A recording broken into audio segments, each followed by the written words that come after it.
যে eco sensitive জোন বস্তুটো কি প্ৰথমতে আপোনাক এখন মেপ দেখাম মেপখন কাজিৰঙাৰ আৰু আপোনালোকে সদায় কাজিৰঙালৈ গৈয়ে আছে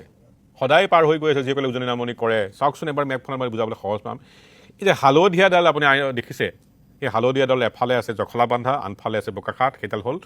নেশ্যনেল হাইৱে আৰু ৰঙাডাল যে দেখিছে আপুনি সেই ৰঙাডাল হ'ল কাজিৰঙাৰ চাউদাৰ্ণ বাউণ্ডেৰী অৰ্থাৎ দক্ষিণৰ কাজিৰঙাৰ আকৌ 6 এডিশ্যন গ'লে সিফালে আৰু বহুত আছে বিশ্বনাথ চাৰিআলি ফালে মই সেইফালে যাব বিচৰা নাই যিখিনিক আপোনালোকে এই মুহূৰ্তত চকুত ধৰি আছে এই বস্তুটো নজনাৰ ফলত গোটেই ঘটনাটো হৈছে বুঢ়া পাহাৰৰ পৰা বাগৰিলৈকে মানে কাঞ্চনজুৰি গৈ পেলাই বাগৰিলৈকে মূলতঃ তেতিয়ালৈকে আপুনি কাজিৰঙাৰ বাউণ্ডেৰীটো ৰাস্তাটোৰ লগত দাঁতিতেই থাকে দূৰ বুলি কথা নাই ৰাস্তাটোৰ লগত দাঁতিতেই থাকে বুঢ়া পাহাৰো দাঁতিতে থাকে মাজত অকণমান নাথাকে কিন্তু প্ৰেক্টিকেলি আপুনি ৰাস্তাটোৰ কাষে কাষেই পাই গৈ আছে আৰু ক'ৰবাততো বিশেষ কাঞ্চনজুৰি অঞ্চলটোত আপুনি একেবাৰে ৰাস্তাটোৰ দাঁতিতে লাগি থাকে আপুনি দেখাই পায় আৰু বহুত জেগাত আপুনি ৰৈ পেলাই গড় দেখা পায়গৈ বাগৰি পাৰ হোৱাৰ পিছত লাহে লাহে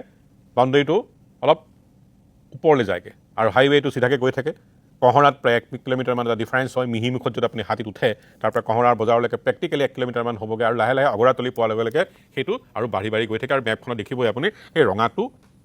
বেলেগ ধৰণৰ ৰূপ এটা লৈ পেলাই নদীৰ ফাললৈ গুচি গৈছে যিয়ে নহওক মেপক লৈ কাৰ কথাটো ভাগিলে কিন্তু এই মুহূৰ্তত ইকো চেন্সিটিভ জোনক লৈ পেলাই এটা বিশাল এটা মিছকনফিউজন এটা হৈ আছে সহজকৈ আজি মুখ্যমন্ত্ৰীৰ যিখন প্ৰেছ কনফাৰেঞ্চ অলপ আগতে কৰিলে তাত বহুতখিনি কথা তেওঁ সুন্দৰকৈ কৈছে আৰু শুদ্ধকৈ কৈছে গতিকে পিছত দেখিব আপোনালোকে আমিও দেখুৱাম চেষ্টা কৰিম দেখুৱাবৰ কাৰণে সাধাৰণ মানুহৰ লগত ইকো চেন্সিটিভ জোনৰ কোনো সম্পৰ্কই নাই এটা ভ্ৰান্ত ধাৰণা দিব বিচৰা হৈছে যে ইকো চেন্সিটিভ জোন হ'লে আমাৰ ঘৰ বাৰী কৰিব নোৱাৰিম ব্যৱসায় কৰিব নোৱাৰিম কোনো ধৰণৰ কথা তেনেকুৱা লিখা কথা নাই ইকো চেন্সিটিভ জোনটোনো কেনেকৈ হয় কোনে কৰে সেই বিষয়েও বিভ্ৰান্তি লেটছ ষ্টাৰ্ট উইথ প্ৰথমতে ইকো চেন্সিটিভ জোন কি বস্তু গ্ৰাফিক্সটো দেখুৱাৰ কাৰণে ইকো চেন্সিটিভ জোন হ'ল এটা বাউণ্ডেৰী থাকে বাউণ্ডেৰীৰ পৰা এটা সীমা থাকে আৰু এটা দূৰত্বলৈ ইকো চেন্সিটিভ জোন ঘোষণা কৰা হয় ইতিমধ্যে চাগে আপোনালোকে গম পাইছেই প্ৰথম অৱস্থাত মানে সেইখিনি গম পোৱা নাছিলে যে যদি এখন ৰাজ্য চৰকাৰে তেওঁলোকৰ লগত থকা যিখন ৰাষ্ট্ৰীয় উদ্যানৰ সীমা নিৰ্ধাৰণ কৰাৰ পিছত ঠাই বিশেষে য'ত মানুহ আছে ঘৰ আছে জংঘল আছে পাহাৰ আছে এইবিলাক ঠাই বিশেষে তেওঁলোকে ছাইট স্পেচিফাইড বুলি কয় তেওঁলোকে সেই ইকো চেন্সিটিভ জোনটো 1 পৰা 3 কিলোমিটাৰ ঘোষণা সেই নিৰ্দিষ্ট সময়ত নকৰে তেতিয়া বাই টেকনিকেলি সুপ্ৰিম কোৰ্টে বাই ডিফল্ট 10 কিলোমিটাৰ ঘোষণা কৰি থৈছে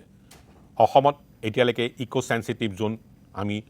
অসম চৰকাৰে কোনখিনি জেগাত হ'ব লাগে কি হ'ব লাগে কেতিয়াও কৰা নাই গতিকে বাই ডিফল্ট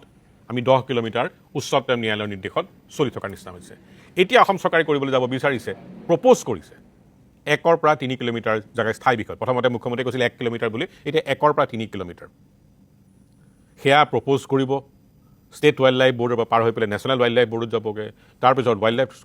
লাইফ ইনষ্টিটিউট যাবগৈ দেৰাদুনলৈ তাৰ পৰা আহি বিভিন্ন ছেটেলাইট মোবাইল হৈ বহুত দীঘলীয়া কাৰ্যকলাপৰ পিছত সেইটো ঘোষণা হ'বগৈ গতিকে ইন দি মিন টাইম এনেকুৱা কিছুমান ধাৰণাৰ সৃষ্টি কৰিবলৈ আৰম্ভ কৰিলে যে ইকো চেন্সিটিভ জোন মানেই তাত একো নহয় তাত থকা সকলো মানুহে চব এৰিব লাগিব তাত থকা ঘৰ বাৰী থাকিব নোৱাৰে খেতি ওলাই যাব পাৰে তাতে কোনো ব্যৱসায় কৰিব নোৱাৰে দোকান চলাব নোৱাৰে বাছ চলাব নোৱাৰে হোটেল চলাব নোৱাৰে এনেকুৱা কৰিলে ইকো চেন্সিটিভ যদি জোনটো হৈ যায় তাত থকা অসংখ্য সৰু ডাঙৰ মজলীয়া যি হোটেল আছে বন্ধ হৈ যাব সববোৰ সম্পূৰ্ণ অসত্য প্ৰথমে আপোনাৰ গ্ৰাফিক্সত হিৰকে দেখুৱাব ইকো চেন্সিটিভ জোন হ'লে নিষিদ্ধ কি নিষিদ্ধ হোৱাৰ তালিকাখন প্ৰথমে চাই লওক 1 খনন কাৰ্য তাত কোনো ধৰণৰ মাইনিং হ'ব নোৱাৰে তাত যদি কিবা প্ৰকাৰে তেলো পায় বোলে হীৰাৰ খনিও পায় তেতিয়াও কিন্তু কোনো পধ্যে ইকো চেন্সিটিভ জোন হ'লে তাত খনন কাৰ্য হ'ব নোৱাৰে অৱধাৰিত তাত কোনো ডিচিশ্যন ল'বলগীয়া নাই আৰু কি হ'ব নোৱাৰে শিলৰ কোৱাৰি হ'ব নোৱাৰে একেবাৰে হ'ব নোৱাৰে কোনো ধৰণৰ ডিস্পিউট হ'বই নোৱাৰে তৃতীয়তে প্ৰদূষণকাৰী কোনো উদ্যোগ হ'ব নোৱাৰে উদ্যোগ হ'ব পাৰে কিন্তু প্ৰদূষণকাৰী কোনো উদ্যোগ হ'ব নোৱাৰে কোনোৱে হ'ব নোৱাৰে তাতে ধৰি লওক ইকো চেন্সিটিভ জোন কাজিৰঙাত বাৰু নাই ধৰি লওক নদী এখন আছিলে তাতে বৃহৎ এটা জলবিদ্যুৎ প্ৰকল্প কৰিব পাৰে আৰু তাতে বোলে বহুত 1000 মেগাৱাট উৎপাদন হ'ব পৰা ক্ষমতা আছিলে নোৱাৰে আৰু নোৱাৰে বিশাল বাণিজ্যিক প্ৰকল্প বিশাল শব্দটো আছে সেয়া হ'ল নিষিদ্ধ নেক্সট কেটেগৰীটো হ'ল নিয়ন্ত্ৰিত ৰেগুলেটেড প্ৰথমটো হ'ল প্ৰহিবিটেড নিষিদ্ধ নেক্সটটো হ'ল নিয়ন্ত্ৰিত অৰ্থাৎ ৰেগুলেটেড কি কৰিব পাৰে গছ কটা পাতিব পাৰে অনুমতি ল'ব লাগিব হোটেল ৰিজৰ্ট বনাবলগীয়া হ'লে পাৰিব অনুমতি ল'ব লাগিব অনুমতিবিলাকত তাতে ছাইট স্পেচিফিকেশ্যন এই যিটো হ'ব অৰ্থাৎ এই কাজিৰঙাৰ যিটো নিয়ম নীতিমতে কিছুমান ৰুলছ ৰেগুলেশ্যন থাকিব বা এতিয়ালৈকে হোৱা নাই হ'ব যে ইমান ডাঙৰ হোটেল ইমানটা ৰুম তাত এই ধৰণৰ থাকিব লাগিব তাত অমুক থাকিব লাগিব ৰুলছ ফ্ৰেম হ'বগৈ আৰু এই ধৰণৰ হ'ব হোটেল ৰিজৰ্ট ডেফিনেটলি নিষিদ্ধ নহয় আৰু যিবিলাক চলি আছে সেইটো চলিয়ে থাকিব তাত কোনো আইৰা চাইৰা বন্ধ কথা নাই কোনো তাতে অজস্ৰ যিমান ৰিজৰ্ট আছে এই সৰু সৰু ৰুম আছে মানুহবিলাকৰ ঘৰত হোমষ্টে আছে একোৱে নহয় চব চলি থাকিব তৃতীয় পথ বহলকৰণ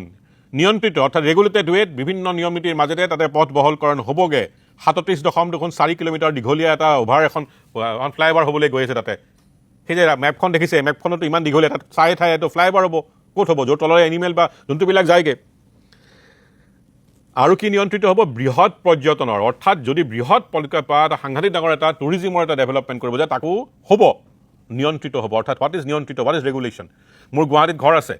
ঘৰটো বনাবৰ সময়ত আমি GMDAত পাৰ্মিশ্যন বিচাৰিছিলোঁ ঘৰটোৰ সন্মুখৰ ৰাস্তাটো যিমান সেই তাৰ ডিফাৰেঞ্চ যিটো স্পেচ কিমানখিনি বহলৰ ওপৰত মোৰ ঘৰৰ উচ্চতাটো নিৰ্ধাৰণ কৰে সেইকাৰণে গুৱাহাটীত বেছিভাগ ঘৰ 4 মহলাৰ পাৰ হয়গৈ য'ত সন্মুখৰ ৰাস্তাটো বহল থাকে এটা ষ্টেণ্ডাৰ্ড তাতে SOP আছে ঠিক তেনেকৈ নগাঁৱতো নগাঁও মিউনিচিপাল কৰ্পৰেশ্যনৰ পৰা ঘৰ বনাবৰ কাৰণে অনুমতি ল'ব লাগে তো এতিয়া যেতিয়া এই ঘটনাটো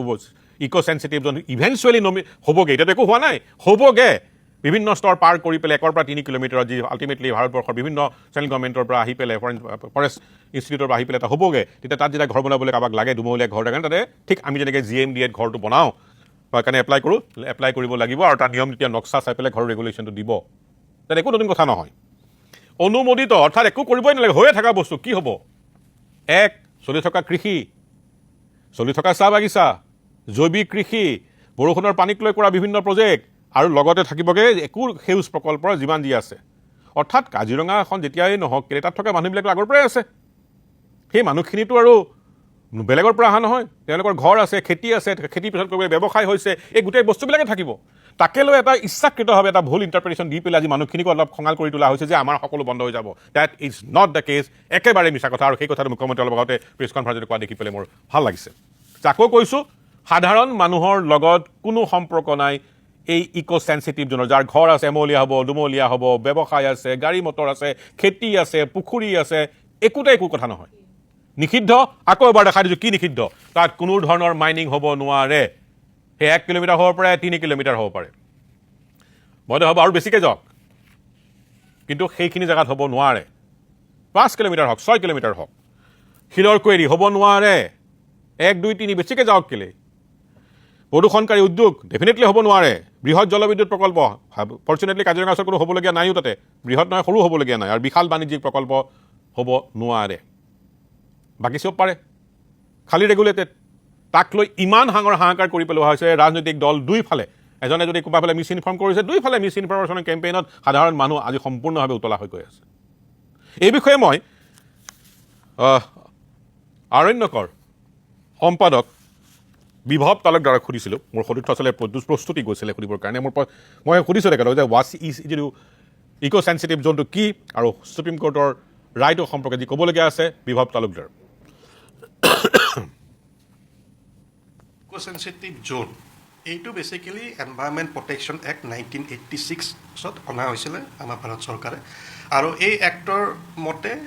নেশ্যনেল পাৰ্ক বা ৱাইল্ড লাইফ চেংচুৰী এৰিয়াৰ ওচৰে পাঁজৰে ইক'চেনচিটিভ জোন ঘোষণা কৰাৰ এটা ক্লজ এটা আছে যিটো ষ্টেট গভৰ্ণমেণ্টে কৰিব লাগে up to 10 kilometre up to 10 kilometre আমাৰ কাজিৰঙাত এতিয়ালৈকে আজিৰ দিনলৈকে এই ইক'চেনচিটিভ জোনটো কিমান কিলোমিটাৰ গভৰ্ণমেণ্টে নটিফাই কৰা নাই আৰু সুপ্ৰিম কোৰ্টে ইতিমধ্যে কৈছে যে যদি চৰকাৰে নেশ্যনেল পাৰ্ক বা ৱাইল্ড লাইফ চেংচুৰীৰ এৰিয়াৰ ইক'চেনচিটিভ জোনটো যদি ডিক্লেয়াৰ নকৰে তেতিয়া সুপ্ৰিম কোৰ্টে ধৰি ল'ব এজ পাৰ মানে এনভাইৰনমেণ্ট প্ৰটেকশ্যন এক্টৰ মতে যে আপ টু 10 কিলোমিটাৰ্ছে ইক'চেনচিটিভ জোন গতিকে আজিৰ দিনত যিহেতু আমাৰ অসম চৰকাৰে ইক'চেনচিটিভ জোনটো ডিক্লেয়াৰ কৰা নাই কাজিৰঙাৰ ক্ষেত্ৰত গতিকে সুপ্ৰিম কোৰ্টৰ মতে আজিৰ দিনত মানে ইক'চেনচিটিভ জোনটো বাউণ্ডাৰীৰ পৰা 10 কিলোমিটাৰ সুপ্ৰিম কোৰ্টে ইয়াৰ পিছত আৰু কিছুমান জাজমেণ্ট দিছে 2022-2023ত য'ত তেওঁলোকে কৈছে যে মানে আপ টু বুলি এটা কথা আছে কিন্তু তাতে এটা কথা কৈছে যে মিনিমাম 1 কিলোমিটাৰ মানে ইক'চেনচিটিভ জোন ৰাখি পেলাই মানে তেওঁলোকে গভৰ্ণমেণ্টে ইক'চেনচিটিভ জোন ডিক্লেয়াৰ কৰিব পাৰে গতিকে এইটো বেচিকেলি সুপ্ৰিম কোৰ্টৰ কথা গতিকে ইয়াৰ দ্বাৰা আমি এইটোৱে বুজিছোঁ যে ইক'চেনচিটিভ জোনটো মিনিমাম 1 কিলোমিটাৰ আৰু মেক্সিমাম 10 কিলোমিটাৰৰ ভিতৰত ৰাজ্য চৰকাৰে ঘোষণা কৰিব পাৰে as per mandate of the supreme court দ্বিতীয় কুৱেশ্যনটো হ'ল যে এই বিতৰ্কটো কি বা যিটো ৰেগুলেশ্যনৰ কথা মই এতিয়া ক'বলৈ চেষ্টা কৰিছোঁ এই বিষয়ে বিভৱ তালুকদাৰে কি কয় এতিয়া যিটো কণ্ট্ৰভাৰ্চি হৈছে এতিয়া বিশেষকৈ আমাৰ অসম চৰকাৰে কৈছে যে আমি কাজিৰঙাৰ যিটো মানে ইক' চেঞ্চিটিভ জ'ন আমি 1 কিলোমিটাৰ ৰাখি পেলাই আমি প্ৰপ'জেল দিম প্ৰথম কথা হৈছে মই প্ৰচেছটো কৈছোঁ যে ইক' চেঞ্চিটিভ জ'নৰ যিটো ডিক্লাৰেশ্যন প্ৰচেছটো ultimately national standing committee national board of wild লাইফৰ তাতেও যাব তেওঁলোকে সেই বস্তুটো বিবেচনা কৰিব আৰু বিবেচনা কৰাৰ পিছত ফাইনেলি সেইটো নটিফাই হয় নহয় কিবা এটা ছাজেশ্যন আহিব পাৰে গতিকে আজিৰ দিনলৈকে ছাপ'জ মই নাজানো এইটো যে ৱেডাৰ গভৰ্ণমেণ্টে এনেধৰণৰ প্ৰপ'জেল অলৰেডি প্ৰিপেয়াৰ কৰি ছাবমিট কৰিছে নেকি প্ৰথম কথা 2 নম্বৰ কথাটো হৈছে আমি যদি সুপ্ৰিম কোৰ্টৰ যদি আমি মানে এই নিৰ্দেশনাখিনি চাওঁ অসম চৰকাৰে যদিও ভাবিছে এতিয়া যে আমি 1 কিলোমিটাৰ ৰাখিম ডেট মিনছ অসম চৰকাৰে সুপ্ৰিম কোৰ্টৰ সেই যিটো 1 কিলোমিটাৰৰ পৰা 10 কিলোমিটাৰৰ ভিতৰত কৰিব লাগে বুলি সেইখিনি কিন্তু মানি চলিছে আজিৰ দিনত এটা আৰু এটা কনফিউজন আছে যিটো মানুহখিনিক মই ৰাইজৰ কাৰণে ক'ব বিচাৰিছোঁ ইক' চেঞ্চিটিভ জ'নৰ ভিতৰত পৰা মানে এইটো নহয় যে মাটিখিনি চৰকাৰী হৈ গ'ল তাত ৰেগুলেশ্যনছ থাকিব পাৰে প্ৰহিবিশ্যনছ থাকিব পাৰে আজি যদি এটা মাটি মানুহৰ গাঁৱৰ মানে কোনোবা এজন মানুহৰ মাটি মাটিৰ অ'নাৰশ্বিপটো তেওঁৰ থাকিব কিন্তু মাটিটোত কি কৰিব কি নকৰিব সেইটোত ৰেগুলেটৰী বা পাৰ্মিশ্যন এটা হয়তো অথৰিটি থাকিব এতিয়া মই এইটোও নাজানো যে কাজিৰঙা নেশ্যনেল পাৰ্কত এই ইক' চেঞ্চিটিভ জ'নটো বলবৎ কৰাৰ কাৰণে ৰেগুলেটৰী অথৰিটি নটিফাই কৰা হৈছে নেকি এটা কথা সুপ্ৰিম কোৰ্টে খুব ক্লিয়াৰ কৰি দিছে যে 1 কিলোমিটাৰ ৰেডিয়াছৰ ভিতৰত কোনো ধৰণৰ মাইনিং এক্টিভিটিছ হ'ব নোৱাৰে গতিকে আজিৰ দিনত মেইন মানে কথাটো সেইটোৱে যে আমাৰ অসম চৰকাৰে এতিয়ালৈকে ডিক্লেয়াৰ কৰা নাই তেওঁলোকে প্ৰপ'জেলটো দিছে মানুহৰ মাটিখিনি ইক' চেঞ্চিটিভ জ'ন মানে এইটো নহয় যে নেশ্যনেল পাৰ্কত সোমাই যাব ইক' চেঞ্চিটিভ জ'নটো এটা বেলেগ বস্তু নেশ্যনেল পাৰ্কৰ বাউণ্ডাৰীটো এটা বেলেগ বস্তু নেশ্যনেল পাৰ্কৰ বাউণ্ডাৰী হৈছে এটা নটিফাইড বাউণ্ডাৰী এইটোত এবাৰ সোমাই যোৱা মানে মাটিটো নেশ্যনেল পাৰ্কৰ ইক' চেঞ্চিটিভ জ'নটো হৈছে যে ownership still lies with the person কিন্তু তাত কিছুমান ৰেগুলেশ্যনছ থাকিব in the interest of environment protection in the interest of কাজিৰঙাৰ ভৱিষ্যতৰ সুৰক্ষা কৰা এইখিনি কথাকে মই ক'ব বিচাৰিছিলোঁ যে মাটিৰ মালিকী স্বত্বকে ইত্যাদি কৰি ইয়াত সকলো ধৰণৰ এক্টিভিটি হ'ব আৰু সেয়া যিকোনো মানুহে সুপ্ৰিম কোৰ্টৰ যদি অৰ্ডাৰটো পঢ়ে তাত ভালকৈ চব কথা লিখা আছে 1, 3, 10 যিয়ে নহওক তাত কোনো ধৰণৰ সাধাৰণ মানুহৰ ইক' চেঞ্চিটিভ জ'নৰ লগত কথা নাই বিশাল বাণিজ্যিক প্ৰকল্প বনালেহে কাহিনী আছে হ'ব নোৱাৰে ৰিচৰ্ট বনাবৰ সময়ত যি নিয়ম আহিব ৰেগুলেশ্যন হ'ব ৰেগুলেশ্যন মতে শুনাব লাগিব তাত কিয় হ'ব নোৱাৰে ডেফিনেটলি হ'ব সেইকাৰণে মই সুধিছোঁ এই কণ্ট্ৰভাৰ্চিটি বিভাগ কোনফালেৰে শেষত মানে কি ধৰণেৰে শেষ হ'ব বুলি ভাবে চাওক বস্তুখিনি এতিয়া মানে ইক' চেঞ্চিটিভ জ'নৰ আণ্ডাৰত মই আগতেই কৈছোঁ যে আপ টু 10 কিলোমিটাৰ এতিয়া মিনিমাম 1 কিলোমিটাৰ কৰিছে আৰু এই গোটেই বিষয়বস্তুটো এই ইয়াতে আমাৰ 9টাকৈ এলিফেণ্ট কৰিডৰ আছে এই 9টাকৈ এলিফেণ্ট কৰিডৰৰ ওপৰত সুপ্ৰিম কোৰ্টৰ কিছুমান ডিৰেক্টিভছ আছে গতিকে ইয়াৰে কিন্তু বহুতখিনি মানে বিষয় এতিয়াও সুপ্ৰিম কোৰ্টৰ বিচাৰাধীন হৈ আছে গতিকে মই ভাবিছোঁ মানে মই যিটো দেখিছোঁ যে এই বস্তুটো কিন্তু আল্টিমেটলি গোটেইখিনিয়ে সুপ্ৰিম কোৰ্টৰ তাতেই হয়তো মোষ্টলি যাব আল্টিমেটলি কাৰণ এটা ৰাইজৰ বিভিন্ন ধৰণৰ মানে সংশয় থাকিব পাৰে কনজাৰভেশ্যনিষ্টৰ বিভিন্ন ধৰণৰ থাকিব পাৰে গভৰ্ণমেণ্টৰ ক্লাৰিফিকেশ্যন দিয়া যথেষ্টখিনি স্ক'প থাকিব পাৰে গতিকে মই ভাবোঁ সেইটো গোটেই হেৰিখিনি আমাৰ কোৰ্টে ইন ফিউচাৰ ডিচাইড কৰক কিন্তু এতিয়া যিটো ইক' চেঞ্চিটিভ জ'ন সেইটো ক্ষেত্ৰত মই চৰকাৰক এইটোৱে আহ্বান জনাব বিচাৰিম আৰু এইটোৰ কাৰণে মই আজি কিছু আমাৰ নতুনকৈ যিটো state board of wild life constitute হৈছে তেওঁলোকৰ কিছু মেম্বাৰৰ লগত মই কথা পাতিছোঁ যে আমি এখন মিটিঙৰ কাৰণে আহ্বান জনাম আমাৰ মাননীয় মানে চেয়াৰমেনগৰাকীক এই বিষয়টোৰ ওপৰত ডিছকাশ্যন কৰিবৰ কাৰণে তেতিয়া তাত আমি কিছু এই বিষয়ে ডিছকাশ্যন কৰাৰ আমি সুযোগ পাম চাওক প্ৰথম কথা আমি চৰকাৰৰ পৰা এইখিনি শুনিব লাগিব যে তেওঁলোকে যদি ক'ৰবাত 1 কিলোমিটাৰ কৰিছে ক'ৰবাত কিবা যদি 5 কিলোমিটাৰ কৰিছে কাৰণ সেই ডকুমেণ্টখন আমি এতিয়ালৈকে পোৱা নাই সেইখিনি শুনাৰ পিছত আমাৰ যিহেতু সেইখিনি এৰিয়াত যথেষ্ট আমি কাম কৰিছোঁ গতিকে তাৰ ওপৰত আমি আমাৰ বক্তব্য ডেফিনেটলি দিম যে ক'ত কেনেকৈ আমাৰ মূল উদ্দেশ্যটো এইটোৱে হ'ব যে কাজিৰঙাৰ ভৱিষ্যত সুৰক্ষিত হ'ব লাগে কাজিৰঙাৰ আশে পাশে থকা ৰাইজৰো ভীতিগ্ৰস্ত হ'ব নালাগে আৰু তেওঁলোকৰ লাইভলিহুডৰ ওপৰত ধন্যবাদ বিভৱ তালুকদাৰ এটা কথা আমি ইয়াৰ পিছত যামগৈ কুঠৰীলৈকে য'ত মোৰ সতীৰ্থ নগাঁৱৰ পৰা গৈছে বীৰেন যে কুঠৰী ৰাইজৰ কথা পাতিবৰ কাৰণে কিন্তু সাধাৰণ মানুহক মিছগাইড কৰা যেন মোৰ এনেকুৱা বোধ হৈছে য'ত তেওঁলোকৰ কাৰণে তেওঁৰ জীৱন জীৱিকাৰ ওপৰত সাংঘাতিক ক্ষতি হ'ব এই ধৰণৰ এটা ধাৰণা চৰকাৰী পক্ষৰ পৰাই বেছিকৈ কোৱা দেখা দেখিছোঁ মানে আকৌ কৈছোঁ সুপ্ৰিম কোৰ্টৰ এইখিনি ইক' চেঞ্চিটিভ জ'ন হ'লে তাত কোনো ধৰণৰ বাধা নাই এটা ঘৰ বনাবৰ কাৰণে গেছ ঘৰটো বনাবৰ কেনেকৈ যেনেকৈ আমি গুৱাহাটীত বা কলিয়াবৰতে হওক নগাঁৱতে হওক যেনেকৈ এটা মিউনিচিপাল বৰ্ড বা GMDৰ পৰা পাৰ্মিশ্যন ল'ব লাগে ৰেগুলেশ্যন লাগে নক্সাখন দিব লাগে ইয়াতো সেই বস্তুটোৱে হ'ব তাৰ কাৰণে ইক' চেঞ্চিটিভ জ'নত দৰকাৰ গতিকে এই কনফিউজনৰ তেওঁলোকেনো কি দেখিছে কি বা এতিয়া মনত কি আছে দিনটো যে সাংঘাতিক ডাঙৰ প্ৰতিবাদ কৰিছে হাজাৰ হাজাৰ মানুহ ওলাই অহা বুলি টিভিত দেখিবলৈ পাইছোঁ সেয়া বিৰোধীৰ সেইফালে কুঠৰীত থকা বীৰেনৰ লগত সেই ৰাইজৰ কথাখিনি শুনিবলৈ চেষ্টা কৰিম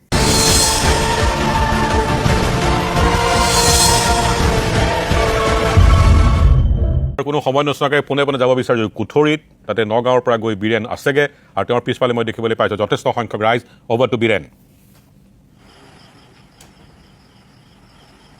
নিশ্চয়কৈ মৃণালদা ইতিমধ্যে দেখিবলৈ পোৱা গৈছে যে ওৰেটো দিন ইক' চেঞ্চিটিভ জোনক যি আছিলে সেয়া হ্ৰাস কৰাৰ ক্ষেত্ৰত কিদৰে ৰাইজ ওলাই আহিছে যে সেয়া সম্পূৰ্ণৰূপে নাইকিয়া কৰিবলৈ 2015 চনলৈ যদি আমি ঘূৰি যাওঁ তেতিয়াহ'লে ৰাইজে দেখিবলৈ পোৱা গৈছিলে দল সংগঠনে ইয়াৰ বিৰুদ্ধে তেওঁলোকে আইনৰ সহায় বিচাৰিছিলে কিন্তু আজিৰ দিনটোত যিখন ছবি দেখিবলৈ পোৱা গ'ল ইয়াৰ পৰা এটা কথা স্পষ্ট হৈ পৰিছে যে ইয়াৰ যিসকল স্থানীয় লোক আছে তেওঁলোকে সম্পূৰ্ণৰূপে ইক' চেন্টিভ জোনৰ বিৰোধিতা কৰিছে কিন্তু আমাৰ প্ৰশ্নটো আমি তেওঁলোকৰ পৰা পোনে পোনে জানিবলৈ বিচাৰিম যে কি অসুবিধাৰ সন্মুখীন হ'ব বুলি তেওঁলোক জ্ঞাত হৈছে বা ইক' চেন্টিভ জোন হোৱাৰ পিছত এইসকল লোকৰ ক'ত তেওঁলোকৰ অসুবিধাৰ সন্মুখীন হ'ব যাৰ কাৰণে তেওঁলোকে এনেদৰে কম্পিত হ'বলগীয়া হৈছে এই বিষয়টো পোনে পোনে আমি তেওঁলোকৰ লগত কথা পাতিবলৈ যেতিয়া ইয়াত আহি উপস্থিত হৈছিলোঁ তেওঁলোকে সহযোগিতা আগবঢ়াইছে তেওঁলোক সম্পূৰ্ণৰূপে আগবাঢ়ি আহিছে আমি প্ৰথমে ছবিখন দেখুৱাইছোঁ আৰু তাৰপিছত তেওঁলোকৰ লগত কথা পাতিবলৈ বিচাৰিম যে এয়া কুঠৰি বৃহত্তৰ যি অঞ্চল আছে এই অঞ্চলৰ বিভিন্ন গাঁৱৰ পৰা এইসকল লোক আহিছে আৰু তেওঁলোকে ইয়াৰ সম্পূৰ্ণ যে মুখ্যমন্ত্ৰীক তেওঁলোকে সহযোগিতা বিচাৰিছে অৰ্থাৎ মুখ্যমন্ত্ৰীৰ হস্তক্ষেপ বিচাৰিছে সম্পূৰ্ণ বিষয়টোত আৰু লগতে তেওঁলোকে ক'ব বিচাৰিছে মুখ্যমন্ত্ৰীয়ে যি ইয়াৰ ইক' চেন্টিভ জোনক লৈ যি ভাষ্য প্ৰদান কৰিছে তাক তেওঁলোকে সমৰ্থন জনাইছে কিন্তু তাৰ সমান্তৰালকৈ দেখিবলৈ পোৱা গৈছে যিসকল প্ৰকৃতিৰ লগত সংপৃক্ত হৈ থাকে বা যিসকল প্ৰকৃতিৰ সংৰক্ষণৰ কাৰণে লাগি থকা বুলি কয় তেওঁলোকে কিন্তু ক'ব বিচাৰিছে যে ইক' চেন্টিভ জোন লাগে আৰু যি আপুনি যদি চাই তেতিয়া 1986 চনৰ যি এক আছে আৰু সেই এক মতে যদি চোৱা যায় তেতিয়াহ'লে যে ইক' চেন্টিভ জোন হোৱাৰ পিছত এইসকল লোকৰ অসুবিধাৰ সন্মুখীন নহয় কিন্তু স্থানীয় লোকসকলে তেওঁলোকে কিন্তু প্ৰতি মুহূৰ্তত কি অসুবিধাৰ সন্মুখীন হ'ব যাৰ পৰা তেওঁলোক কম্পিত হৈ উঠিছে এই সকলোবোৰ কথা জানিবৰ কাৰণে আমি আহি উপস্থিত হৈছোঁ প্ৰথমে আপোনাৰ কাষলৈকে গৈছোঁ যে ইক' চেন্টিভ জোন আপোনালোকে নিবিচাৰে ইয়াৰ মূল যদি আমি সোধোঁ তেতিয়াহ'লে আপুনি কি বিষয় উল্লেখ কৰিব প্ৰথম কথাটো হ'লগৈ যে ইক' চেন্সিটিভ জোনক লৈ পেলাই আচলতে এইটো একেবাৰে অকণমান পলিটিকেলাইজ হোৱাৰ নিচিনা হৈছে তেনেধৰণৰ হোৱাৰ কোনো দৰকাৰেই নাছিলে কাৰণ আমি প্ৰায় 6টা বছৰ সুপ্ৰিম কোৰ্ট আৰু গ্ৰীণ ট্ৰিবিউনেলত কেছ কৰাৰ পাছত বোকাখাটৰ পৰা কলিয়াবৰলৈকে এইসমূহ ৰাইজে লগ খাই পেলাই যিটো কেছ কৰা হৈছিলে তাত তেওঁলোকে ইতিমধ্যে আমাক ঘোষণাও কৰিছিলে তাত আমাক সেই অৰ্ডাৰটোত আমাক দিছে যে ইয়াত মানে য'লৈকে প্ৰয়োজন হয় য'ত ক'ৰবাত যদি ক'ৰবাত জনবসতি আছে তাত যদি 0 কিলোমিটাৰো কৰিব লগা হয় তেতিয়া সেইটোও কৰিব পাৰিব কিন্তু আজি হঠাৎ মুখ্যমন্ত্ৰী মহোদয়ে যিটো 10 কিলোমিটাৰৰ যিটো কথা আছিলে সেই 10 কিলোমিটাৰৰ পৰিৱৰ্তে তেখেতে হ্ৰাস কৰি পেলাই যে 1 কিলোমিটাৰ কৰিব বিচাৰিছিলে এই কথাটোত আমি ভাল পাইছোঁ কাৰণ আমি এই কুঠৰি অঞ্চলৰ যিটো অঞ্চল আছে আপোনাৰ কাঞ্চনজুৰিৰ পৰা আমাৰ বাগৰিলৈকে এই অঞ্চলৰ ৰাইজে আমি বিচাৰিছিলোঁ যে আমাক 0 কিলোমিটাৰত ৰাখিব লাগে এইকাৰণে যে ইয়াৰ প্ৰাকৃতিক যিটো সীমা আছে মৰা ডিফল বুলি যিখন নৈ আছে নৈখনৰ সিটোপাৰ অৰিজিনেলি কাজিৰঙাৰ দখলত আছিলে তেওঁলোকৰ কিন্তু তেওঁলোকে সেই নৈখনতো যেতিয়া আগতে যিবোৰ ইয়াত আমাৰ অনুষ্ঠান প্ৰতিষ্ঠান হৈছিলে সেইখনত ৰেভিনিউৱে সেই বিলখন সেই নৈখন মানে আগতে ডাকত দিছিলে আৰু তেতিয়া আমাৰ কুঠৰিৰ যিটো উন্নয়ন পৰিষদ বুলি এখন আছিলে কুঠৰিৰ উন্নয়ন পৰিষদ আছিলে কুঠৰিৰ বৰনামঘৰৰ অধীনত তেওঁলোকে সেইখন গুৱাহাটীৰ পৰা ডাক লৈ আনি পেলাই সেইসকল লোকে মই এতিয়া শ্ৰদ্ধাৰ আমাৰ মুক্তিযোদ্ধা আছিলে কানুৰাম শইকীয়াৰ নাম মই উল্লেখ কৰিম তেখেতসকলে আনি পেলাই তেখেত সম্পাদক আছিলে এই কুঠৰি হায়াৰ ছেকেণ্ডেৰী নিৰ্মাণ কৰিলে কুঠৰি বেছিক স্কুল কৰিলে বাঘমাৰী প্ৰাথমিক বিদ্যালয় নজান প্ৰাথমিক বিদ্যালয় বৰটেঙা গাঁও আমাৰ এতিয়া বৰ্তমান কাৰ্বি আংলঙত হৈ আছে বৰটেঙা গাঁও প্ৰাথমিক বিদ্যালয় ৰঙাগড়া এম ই স্কুল এই গোটেইবোৰ তেওঁলোকে কৰিছিলে আৰু আনকি ষ্ট্ৰীট লাইটবিলাক যিবোৰ জ্বলিছিলে সেই ষ্ট্ৰীট লাইটৰ তেওঁলোকে বিল মানে ইলেক্ট্ৰিচিটি বৰ্ডক পৰিশোধ কৰিছিলে সেই তাৰ পৰা কিন্তু পৰৱৰ্তী সময়ত যেতিয়াই সেই নৈখনত মানে গৰু গা ধুৱাব নোৱাৰে তাত কাপোৰ কানি ধুব নোৱাৰে এনেকুৱা ফৰেষ্টৰ লগত এটা কনফ্লিক্ট আহিছিলে তেওঁলোকে বিচাৰে মানে এই পাৰলৈকে আহিব লাগে আৰু এই কথাটো আহি সেই সময়ত নাওবৈচা সমষ্টিৰ বিধায়ক আছিল আমাৰ সুধাকণ্ঠ ডক্টৰ ভূপেন হাজৰিকা দেৱ তেখেতৰো ঘৰ কুঠৰিতে গতিকে তেখেত ইয়ালৈ আহিলে এতিয়া আমি যিখন স্থানত থিয় হৈ আছোঁ এয়া হৈছে শিল্পপ্ৰাণ চন্দ্ৰ ফুকন দেৱৰ ঘৰ এতিয়া তেখেতৰ এই স্মৃতি ক্ষেত্ৰ কৰি ৰখা হৈছে গতিকে তেখেতে যেতিয়া তেখেতক শ্বিলঙত সেই সময়ত ৰাজধানী আছিলে আৰু ভূপেন হাজৰিকা যেতিয়া ইয়ালৈ আহিলে সুধাকণ্ঠই যেতিয়া আহিলে এই কুঠৰি মানুহবিলাকৰ এনেকুৱা ফৰেষ্টৰ লগত এটা কনফ্লিক্ট হৈছে বুলি ক'লে এনেকুৱা এটা খেলি মেলি লাগিছে তেতিয়া তেওঁলোকৰ নৈলৈ যাব নিদিয়ে ভূপেনৰ খং উঠিছিলে যে সাধাৰণ মানুহখিনি কিয় এনেকৈ কষ্ট কৰি দি থকা হৈছে তেওঁ গৈ পেলাই মানে শ্বিলঙত সেই কথাখিনি শৰৎচন্দ্ৰ সিংহৰ লগত কথা পাতিলে যে এই মানুহখিনিক আপুনি এটা চিজিল কৰি থৈ আহক তো শৰৎচন্দ্ৰ সিংহ আহিলে এইটো 1974 মানৰ কথা আহি পেলাই তেওঁ নিজে ক'লে যে নাই মোক কথা মানে ফৰেষ্টৰ অফিচাৰক তেওঁ বিষয়াক ক'লে যে আপোনালোকৰ কথা মতে মই নুশুনো মই নিজে স্পট ভেৰিফিকেশ্যনত যাম মই নিজে চাম গতিকে তেওঁ বাগৰি ৰেঞ্জতে তেওঁক এটা হাতী পিঠি দিয়া হৈছিলে আৰু সেই নৈখনৰ পাৰে তেওঁ হাতীত গৈছিলে আৰু নাৱত আমাৰ সেই সময়ৰ মই কৈছিলোঁ যে স্বাধীনতা আন্দোলনৰ সচেতন লোকসকল বিশেষকৈ মই কানুৰাম শইকীয়াৰ নামটো ল'ব লাগিব কাৰণ তেওঁলোকে দেশো স্বাধীন কৰিছিলে কিন্তু মনত ৰাখিব লাগিব তেনেকুৱা প্ৰায় 5-6জন মানুহ শম্ভুৰাম শইকীয়া দেৱেশ্বৰ বৰুৱা এইসকল গোটেইসকল লোকে তেওঁলোকে ভূপেন দা এওঁলোকে নাৱত গৈছে আৰু তেওঁলোকে হাতীত গৈছে চিফ মিনিষ্টাৰ শৰৎচন্দ্ৰ সিংহ গোটেই বস্তুটো চোৱাৰ পিছত আমাৰ দেউপানীলৈকে তেতিয়া সেই গোটেইখিনি চোৱাৰ পিছত আহি পেলাই তেওঁ আমাৰ এই কুঠৰি হায়াৰ ছেকেণ্ডেৰী বহিলে ইয়াতে ভাত পানী খাইছিল ইয়াতে মুখ্যমন্ত্ৰীয়ে ভাত পানী খালে খোৱাৰ পিছত তেওঁ ক'লে যে কোনো কাৰণতে তেওঁলোকে নৈ পাৰ হৈ পেলাই এইফালে আহিব নালাগে কাৰণ ইয়াৰ যিখিনি থলুৱা মানুহ এই লোকসকলেতো কাজিৰঙাক বচাই ৰাখিলে ইমান দিন কাৰণ 1905 চনত যেতিয়া ঘোষণা কৰা হৈছিলে ঘোষণা কৰাৰ পিছৰ পৰাইতো এটা দীঘলীয়া পৰিক্ৰমা এই মানুহখিনিৰ লগতে সহবাস হৈছে কাজিৰঙাৰ আজি যে কাজিৰঙাক অসমৰ ৰাইজে এনেকুৱা এটা নিখুঁত ৰূপত পাইছে যিসকল প্ৰকৃতিপ্ৰেমীয়ে ওপৰতে আহি পেলাই জাপ মাৰি পেলাই তেওঁলোকে ধৰিব বিচাৰিছে আজি ইক' চেন্সিটিভ জোন কিন্তু জৈৱ সংৰক্ষণ আৰু মানে জীৱ জন্তু সংৰক্ষণৰ লগত আৰু মানুহৰ যিটো সম্পৰ্ক তাক কিন্তু সুচল কৰিবৰ কাৰণে নহয় সেইটোৱেই নহয় কথাটো হৈ গ'ল কি যে আমি এতিয়া কি সংৰক্ষণ নহ'ল নেকি সেই কেইটা গড় মেডিকাৰজনে সেইটো এটাও গড় নেদেখিলোঁ বুলি ক'লে কিন্তু আজি গড় কিমান আছে সেই সময়ৰ যিটো মাটিকালি অকণমান মাটিকালি আজি সেই 100 গুণলৈ ৰূপান্তৰ হ'ল কাজিৰঙাৰ দৈনিক তাৰ বৃদ্ধি হৈ আছে তাৰ যিটো কাজিৰঙাৰ যি গৰিমা সেই কোনোদিন ক্ষুণ্ণ হোৱা নাই এটা কথা আপোনাৰ পৰা স্পষ্টকৈ জানিবলৈ হৈছে ইক' চেন্টিভ জোনক লৈ বন বিভাগ আৰু আপোনালোকৰ মাজত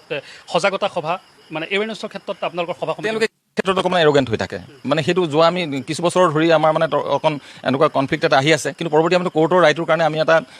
আশ্ৰয় পালোঁ বুলি ভাবিলোঁ সেইটোত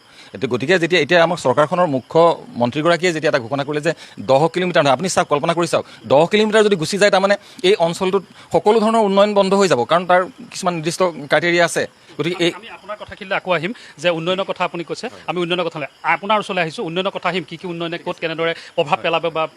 আইনৰ কথা আছে আপোনাৰ ওচৰলৈ আহিছোঁ যে আপুনি এজন সচেতন ব্যক্তি হিচাপে ইয়াক আপুনি বিৰোধিতা কৰিছে যিখিনি কথা উপৰোক্ত বক্তাজনে ক'লে আৰু কি পইণ্ট আছে আপোনাৰ হাতত হয়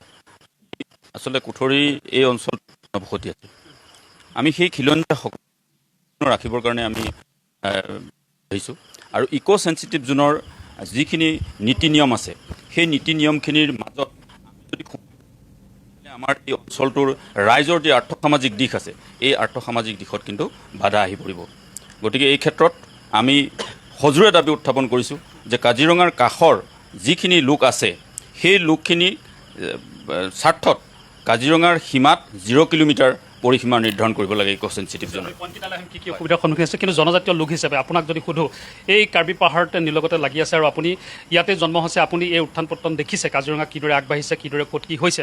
ভূমিপুত্ৰ হিচাপে আপোনাক যদি সোধোঁ যে ইক' চেঞ্চিটিভ জোনৰ অন্তৰ্গত হ'লে বা যিটো ব্যাসাৰ্থ আছে তাক লৈ পেলাই আপোনালোকৰ কি অসুবিধা মই আপোনালোকক প্ৰথমত কি আমি কিহৰ কাৰণে আজি ইক' চেঞ্চিটিভ জোনটো আমি প্ৰটেষ্ট কৰি আছোঁ আৰু দীৰ্ঘদিনৰ পৰা আমি এই প্ৰটেষ্টটো কৰি আহিছোঁ প্ৰায় আজি 2011 পৰা আমি জনজাতি হিচাপত আমি প্ৰটেষ্ট কৰি আছোঁ কাৰণ কি 1912 পৰা আমি কাজিৰঙা যিবিলাক এতিয়া কাজিৰঙা এই নেশ্যনেল পাৰ্ক হ'ব লাগে বুলি আমাৰ পূৰ্বপুৰুষতে মাটিবিলাক গাঁওখন এৰি গৈছে আমাৰ মেইন আমি কাজিৰঙা আমাৰ সচেতন নাগৰিক আপোনালোকে আকৌ সুধিব পাৰে আমডাঙা বুলি আমাৰ আমডাঙা বাহিন্দা আমি আমডাঙা গাঁৱত আছিলে আমাৰ তাৰপৰা যেতিয়া কাজিৰঙা নেশ্যনেল পাৰ্ক হ'ব লাগে মানে চেঞ্চুৰী হ'ব লাগে বুলি যেতিয়া আমি সচেতন নাগৰিকহঁতে আলোচনা কৰি পেলাই যিবিলাক হেৰি কৰিলে তাৰপিছত আমি আহিলোঁ এতিয়া দেওপানী মাণ্ডুবি গাঁও আমি বসবাস কৰি আছোঁ আৰু এইটো এৰিয়া এই কাজিৰঙা যেতিয়া এতিয়া নেশ্যনেল পাৰ্ক হৈ আছে তাত 20খনমান গাঁও আছিলে কাৰ্বি গাঁও মিচিং গাঁও আমাৰ অসমীয়া মানুহ গাঁও আৰু আদিবাসী মানুহো আছিলে কিন্তু এতিয়া কাজিৰঙা হ'ব লাগে বুলি আমাৰ পূৰ্বপুৰুষহঁতে আমাৰ মাটি বাৰী তাত ত্যাগ কৰি আহি পেলাই আমি এতিয়া পাহাৰ কাণত আছোঁ আমি অনুভৱ কৰোঁ এতিয়া যদি ইক' চেঞ্চিটিভ জোন হোৱাৰ লগে লগে আমাৰ জীৱন জীৱিকা পাহাৰৰ ওপৰত আমি জুম খেতিৰ ওপৰত নিৰ্ভৰ কৰোঁ বাঁহ খেতিৰ ওপৰত নিৰ্ভৰ কৰোঁ কল খেতিৰ ওপৰত নিৰ্ভৰ কৰোঁ গোমধান খেতিৰ ওপৰত নিৰ্ভৰ কৰোঁ ৰঙালাও খেতিৰ ওপৰত নিৰ্ভৰ কৰোঁ এইবিলাক মানে ইক' চেঞ্চিটিভ হোৱাৰ লগে লগে চৰকাৰে যিটো এতিয়া গভমেণ্টে ৰাখি থৈছে 10 কিলোমিটাৰ ৰাখি থোৱাৰ পাছত কোনো সচেতন নাগৰিক কোনো গাঁও গাঁওবুঢ়াৰ লগত আলোচনা নকৰাকৈ 10 কিলোমিটাৰটো ৰাখি থৈছে এতিয়া মই মাননীয় সুপ্ৰিম কোৰ্টক আমি ধন্যবাদ জ্ঞাপন কৰিব লাগিব আমাৰ দীৰ্ঘদিনীয়া আপোনাৰ পইণ্টতে এটা কথাই কৈ দিছোঁ যে ইক' চেঞ্চিটিভ জোন হ'লে আপোনাৰ ঘৰ বাৰী হেৰুৱা বা আপোনাৰ খেতি পথাৰত কিদৰে ইম্পেক্ট হ'ব বা কি ক্ষতি হ'ব বুলি আপোনালোকে গম পাইছে ইক' চেঞ্চিটিভ জোন হোৱাৰ লগে লগে আমাৰ এইটোৱে কাৰণ কি আমি পাহাৰীয়া জেগা বসবাস কৰা মানুহ আমাৰ কি সদায় জুপুৰি ঘৰ বনাই থাকিব লাগিব নেকি এইটো আমাৰ প্ৰশ্ন আহি পৰি যায় কাৰণ কি ইক' চেঞ্চিটিভ জোন হোৱাৰ লগে লগে আমাৰ ঘৰ নিৰ্মাণ পকী ঘৰ আমি নিৰ্মাণ কৰিব নোৱাৰিম আৰু বাউণ্ডেৰী ৱাল দিব নোৱাৰে কোৱা আছে যে আপুনি কোনো ধৰণৰ খনন বা আপোনাৰ যি প্ৰদূষণযুক্ত যদি কোনো কাম কৰে বা কেমিকেল খেতিপথাৰত কেমিকেল ইউজ কৰিব নোৱাৰিব এনেকুৱা ধৰণৰ গাইডলাইনত আছে কিন্তু আপোনাৰ ঘৰ বাৰী উন্নয়নৰ ক্ষেত্ৰত টুৰিজম ক্ষেত্ৰতো বৃদ্ধি কৰিবলৈ ইয়াততো বাধা আহিব নালাগে যিখন একমতে লিখা আছে আপোনালোকক এই বিষয়ে বন বিভাগৰ লগত কোনো ধৰণৰ আলাপ আলোচনা এনেকুৱা হোৱা নাই নেকি তেনেকুৱা আলাপ আলোচনা হোৱা নাই বন বিভাগক যেতিয়া আমি দেখোঁ খালি সংঘাত হিচাপত আমি দেখি পাওঁ যেতিয়া আমি কল একটা পুতিব যাওঁ তাত আহি পৰে ইয়াত পুতিব নোৱাৰিব এইটো বোলে আমাৰ এৰিয়া আমাৰ সীমা পাব্লিকে ক'ব জনসাধাৰণে ক'ব বোলে এইটো মোৰ সীমা এইবিলাক সংঘাত আমি দেখি পাই আহিছোঁ ধন্যবাদ বীৰেণ মই তোমাক এতিয়া ৰখাব লাগিব আকৌ মই ষ্টুডিঅ'ৰ মাজলৈ আহিছোঁ মই কথাখিনি গোটেইকেইজনৰ পালোঁ তিনিজন ভদ্ৰলোকে বৰ ধুনীয়াকৈ কথাখিনি কৈছে মই তোমাক এতিয়া বিৰতি লৈছোঁ আকৌ যাম বিৰতিৰ পিছত মই যামগৈ মুস্তাকৰ ওচৰত য'ত কঁহৰাত কিন্তু এখানা কৈ থওঁ গোটেইকেইজন মানুহৰ মনৰ পৰা পিছত শেষত কাৰ্বি ভদ্ৰলোকজনৰ পৰা যিটো গম পোৱা গ'ল যে তেখেতসকলক ইনফৰ্ম কৰিবৰ কাৰণে যিখিনি ব্যৱস্থা ল'ব লাগে চৰকাৰ বা গাঁও অঞ্চলৰ গাঁওবাসীৰ কথাখিনি জানিবৰ কাৰণে বা NGO সকলে হওক বা আমি মিডিয়ায়ো যিমানখিনি কৰিব লাগে ইমান কৰিব পৰাকৈ নাই সেয়া একেবাৰে সত্য কথা যে যিকোনো আপুনি যদি সুপ্ৰিম কোৰ্টৰ গাইডলাইন ইক' চেঞ্চিটিভ জোনৰ ডেফিনেশ্যন সাধাৰণ ৱেবছাইটতো মাৰি চাই নিজৰ মোবাইলটোতো মাৰি চাই স্পষ্টকৈ লিখা আছে খেতিৰ লগত জিৰ' সম্পৰ্ক খেতিৰ লগত ধান খেতি আন কিবা খেতি চাহ খেতি কোনো সম্পৰ্ক নাই ইক' চেঞ্চিটিভ জোনৰ 1 কিলোমিটাৰ 0 কিলোমিটাৰ 100 কিলোমিটাৰ হওক চবেই কৰিব পাৰিব ঘৰ বনোৱাৰ ক্ষেত্ৰত সাধাৰণ ৰাইজে এনেকুৱা কোনো বিশাল অট্টালিকা নবনায় বা বিশাল কি কয় হাবিৰান কক আমাৰ এজন ৰক্ষী গৈছে কাৰণ আমি বৃহত্তৰ কুঠৰি অঞ্চলৰ পৰা যিহেতু আহিছে আমি 1 মিনিট যদি সময় দিয়ে আমি তেওঁৰ কাষলৈকো যাব পাৰোঁ মাত্ৰ 1 মিনিট সময় যদি আপোনাৰ দিব পাৰে আপুনি কোনটো পইণ্টত ক'ব বিচাৰিছে এটা কথা ইয়াৰ পৰা স্পষ্ট হৈছে যে বন বিভাগ আৰু আপোনালোকৰ মাজত সমন্বয়ৰ অভাৱৰ কাৰণে আজি এনেধৰণৰ সমন্বয়ৰ অভাৱ আছে এইটো আমি ক'বই লাগিব আপোনাৰ যি ইক' চেঞ্চিটিভ জোনৰ কথা এতিয়া বৰ্তমান চলি আছে বা আলোচনা হৈ আছে এন কে যাদৱ ছাৰ আমাৰ যেতিয়া বোকাখাটৰ ডাইৰেক্টৰ আছিল কাজিৰঙাৰ তেতিয়া তেখেতে আমাৰ লগত এটা সমন্বয় ৰাখিছিল আৰু ইক' চেঞ্চিটিভ জোনৰ অন্তৰ্ভুক্ত হ'লে তাত কি কি জোন থাকিব কি কি সুবিধা অসুবিধা এই কথাখিনি আমাৰ কুঠৰি ৰাইজৰ লগত আলোচনা কৰিছিল কিন্তু পিছলৈ এই বিষয়টো তল পৰি গ'ল আমাৰ ৰাইজৰ লগত কোনো যোগাযোগ কৰা নহ'ল আৰু শেহতীয়াকৈ আমি 10 কিলোমিটাৰ ইক' চেঞ্চিটিভ জোন ধৰিলে বুলি আমাৰ গ্ৰীণ ট্ৰিবিউনেলৰ এক অৰ্ডাৰ ওলাল বুলি আমি গম পালোঁ যিটোক লৈ এতিয়া আপোনালোক এতিয়া শংকিত কিন্তু আমি এতিয়া অলপ আনন্দিত এইকাৰণেই যে আমাৰ অসমৰ মাননীয় মুখ্যমন্ত্ৰী মহোদয়ে ইতিমধ্যে ঘোষণা কৰিছে যে ইক' চেঞ্চিটিভ জোনটো কাজিৰঙাৰ পৰা 1 কিলোমিটাৰ বাহাল ৰখা হ'ব কিন্তু আমি কুঠৰিবাসী ৰাইজ হিচাপে আমি এইটো চৰকাৰক অনুৰোধ জনাব বিচাৰিছোঁ মোৰ ঘৰটো 37 নং ৰাষ্ট্ৰীয় পথৰ সিপাৰে কাজিৰঙা ৰাষ্ট্ৰীয় উদ্যান আমি আমাৰ দেউতাহঁতৰ ইয়াতেই জন্ম গতিকে ইয়াত কুঠৰি অঞ্চলৰ প্ৰায় কেইখন গাঁৱেই বহু বছৰ শতিকা গৰকি গৈছে গতিকে আমি আশা কৰিছোঁ বা আমি ক'ব বিচাৰোঁ প্ৰভাৱ নপৰা নহয় আমি ক'ব বিচাৰিছোঁ ইক' চেঞ্চিটিভ জোনটো কাজিৰঙাৰ বৰ্তমান যিটো এতিয়া প্ৰাকৃতিক সীমা আছে সেই সীমাটোৱে মানে সীমাবদ্ধ ৰাখি সেইটো ৰাখিব লাগে মৃণালদা আকৌ এবাৰ প্ৰকট হৈ পৰিছে ধন্যবাদ বীৰেন যে মানুহখিনিৰ এই সহজ সৰল মানুহখিনিৰ তেওঁলোকক জনোৱা হোৱা নাই সত্য কথাটো গ্ৰীণ ট্ৰাইব্যুনেলৰ কোনো অৰ্ডাৰ লোৱা নাই মুখ্যমন্ত্ৰী বা নিজৰ কোনো সিদ্ধান্ত লোৱা নাই এটা প্ৰপ'জাল কথা কোৱা হৈছে আৰু তাতে যদি ইক' চেঞ্চিটিভ জোন 0 নহয় 10 কিলোমিটাৰ হয় এই তাত থকা মানুহকেইজনৰ কাৰো একো বিন্দু ক্ষতি নহয় খেতি চলি থাকিব ঘৰ বনাই থাকিব পাৰিব ব্যৱসায় কৰি থাকিব পাৰিব য়েছ বিশাল বাণিজ্যিক কমপ্লেক্স কৰিব নোৱাৰিব তাত খনন কাৰ্য কৰিব নোৱাৰিব এই দুটা কাম এইখিনি মানুহে এনেও নকৰে তেনেপাছত হাহাকাৰ কৰিবলৈ কি আছে কুঠৰিৰ পৰা আগলৈ গৈ কহৰাত তাত ইক' চেঞ্চিটিভ বিচৰা মানুহ যোন মানুহ কিছুমানক লৈ পেলাই মুস্তাক আছে গোলাঘাটৰ পৰা তেওঁ আহিছে তেওঁৰ কথা শুনিবলৈ যামগৈ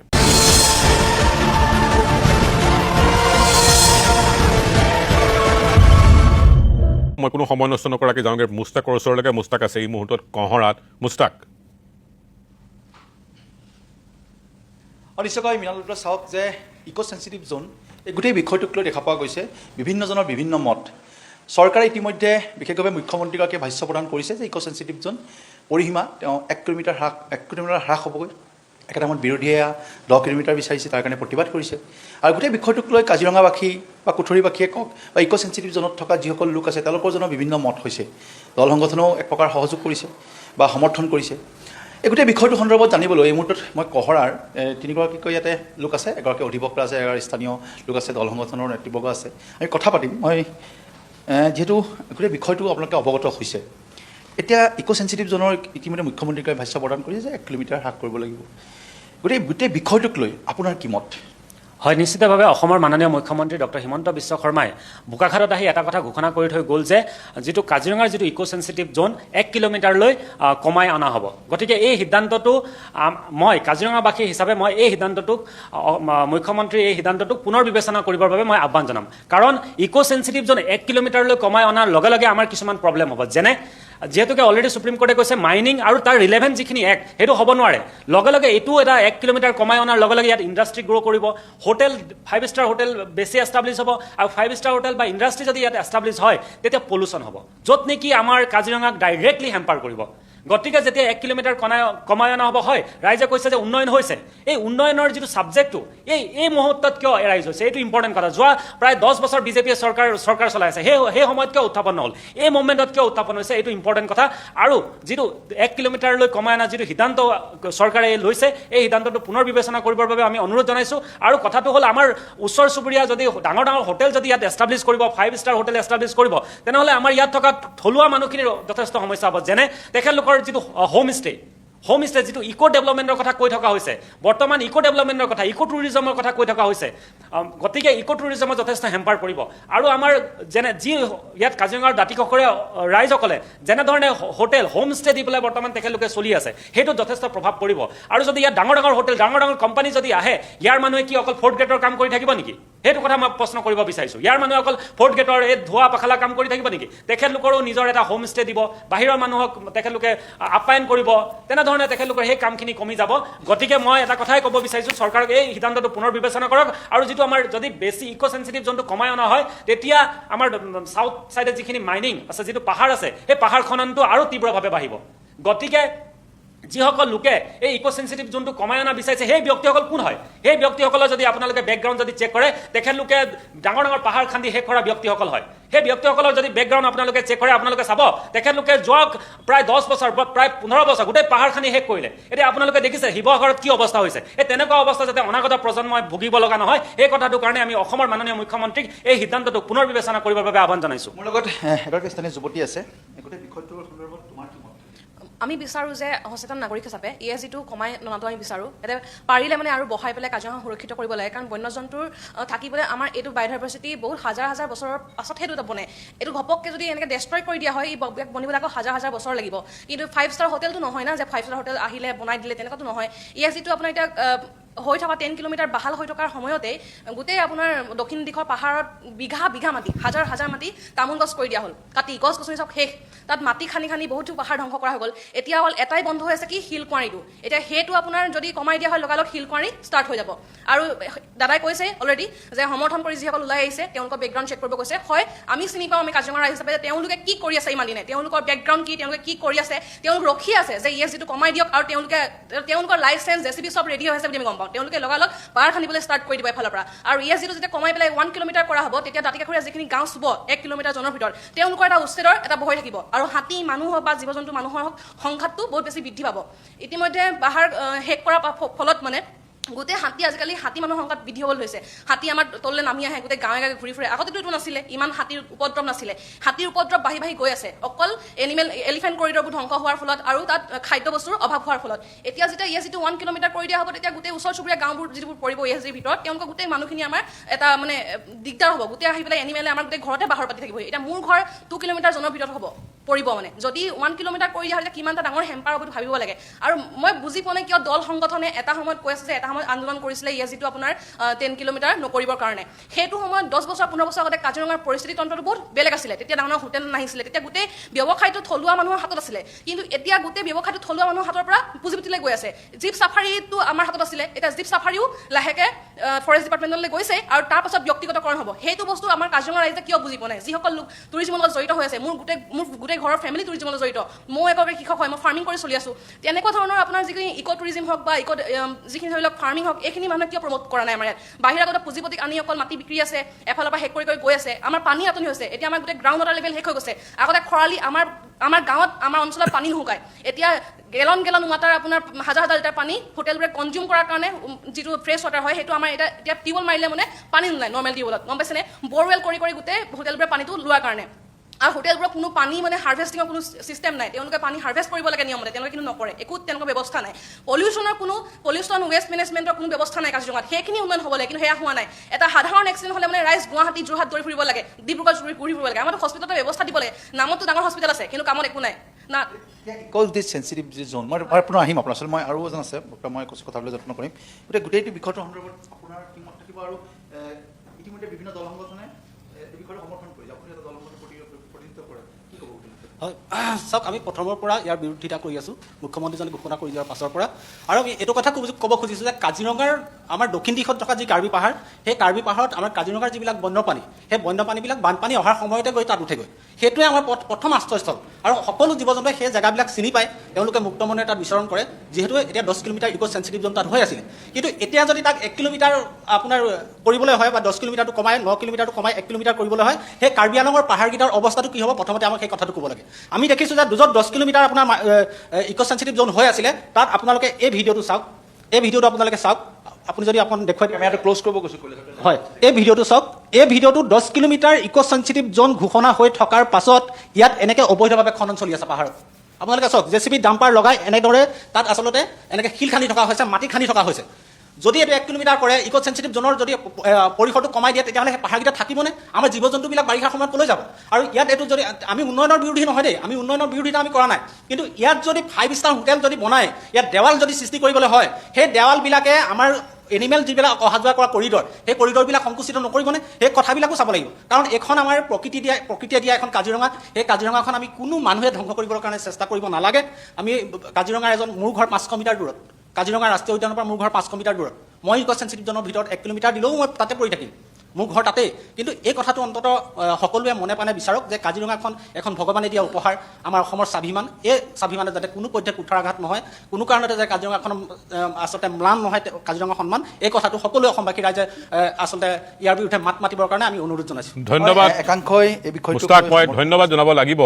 কাৰণ তুমি তিনিওজনকে কথাখিনি ক'বলৈ দিলা আৰু তেওঁলোকে উদঙাই দিলে তেওঁলোকৰ ধাৰ্য্যৰ পৰা যে সেই আগতে কুঠৰিৰ পৰা কথা কোৱা মানুহখিনিৰ দৰাচলতে সাধাৰণ মানুহ, গাঁৱৰ মানুহ নে তেওঁলোকে এই মাইনিঙৰ আৰু খননৰ লগত জড়িত মানুহ। তেওঁলোকে অভিযোগ কৰিছে যে তেওঁলোক খননৰ লগত জড়িত মানুহ। ত' ডেটছ ভেৰি ইণ্টাৰেষ্টিং এটা এনালাইচিছ হোৱাৰ ফলত গোটেই বস্তুটোৱে বেলেগ হৈ গ'ল। কিন্তু এটা বস্তু লগতে কৈ থওঁ দেই, 5 ষ্টাৰ হ'ব লাগে নালাগে সেইটো এটা বেলেগ দিবে, কিন্তু 5 ষ্টাৰত থাকিব অহা মানুহে হোমষ্টেৰ লগত কোনো